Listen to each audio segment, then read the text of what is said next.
Welcome to Bamfordrose and another question of the week. This week it's abnormal noises on carbon ceramic brakes. We have here a completely worn out destroyed disc. We have here a completely brand new never fitted to a car disc. First type of noise you could get, and if you bought the car and it already had the discs, brakes fitted, and it was quite some time ago and it's got this particular type of noise, then it could have this noise even though that period of time is quite long. This will be because the brakes have never been bedded in properly, and it's difficult for a new disc not to be bedded in because you can only buy a new disc from the factory pre-bedded to a pad, so you get a pair of pads and a disc. But if you're changing pads halfway through disc wear, because the pads are low but the disc is fine, then the pads need bedded in, and there's quite a difficult cycle needed to bed pads in properly. If you gradually take the disc up to temperature and then arduously use the brakes to the point of brake fade in a controlled way without temperature spiking too quickly the assembly, then no matter what procedure is specified, that's good enough. So to get brake fade on carbon ceramic brakes is extremely difficult. It's going to take a number of accelerations up to speed and deceleration back down again, and keep doing until the point on that final cycle you put the brakes on and you've got no brakes whatsoever. It's complete brake fade. At that point the brakes are bedded in. If it's a new assembly, you get smoke coming out of all four corners and you get this smell like TCP. That's the chemical reaction of the bedding in process that sets about a transfer layer between the pad and the disc.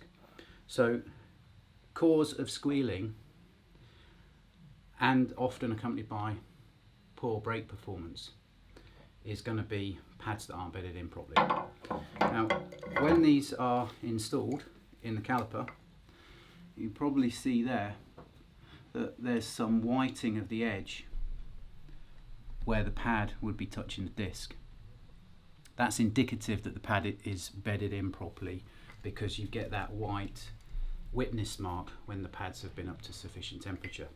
If you're looking at discs and they've got none of that edging around the outside, chances are the pad is not bedded in properly. What that is probably accompanied with, because the system isn't working properly, is a rough to touch surface of the disc. So really the disc should be a mirror to touch, very smooth. And if the assembly needs a new bedding in process, then as you can probably see from this disc, it's extremely rough. You can almost hear the glove picking up on the surface, where that should be a mirror, and you hear none of the sort of grating sound. So that's probably accompanied as well, if it's whistling, with a real gravelly type sound instead of the normal air gush type sound you get when everything is good. So squeal for pads that aren't bedded in properly, or disc that's too rough surface. The next will be squealing just because it's a fresh pad on a new disc, and the disc has got some wear characteristics which cause the pad to contact and whistle against. This is a perennial problem. There are numerous problems really with carbon ceramic brakes, and is why on new cars the factory reverted back to steel. Obviously for marketing, for styling, these are very good, but practicality, they're quite difficult things to live with, especially if you have to fix them, because they're very expensive things to fix. So in the case of squealing, and then you wouldn't be getting a gravelly type sound, and the disc would probably look or feel a mirror to touch. It's possible to, on the leading edge of the pad, make a chamfer, and then there are some anti-squeal compounds that will go on the back of the pad. I'm not a fan of those, but that is a factory service bulletin. Next type of noise, I wouldn't say this is a squealing noise, but anything is possible.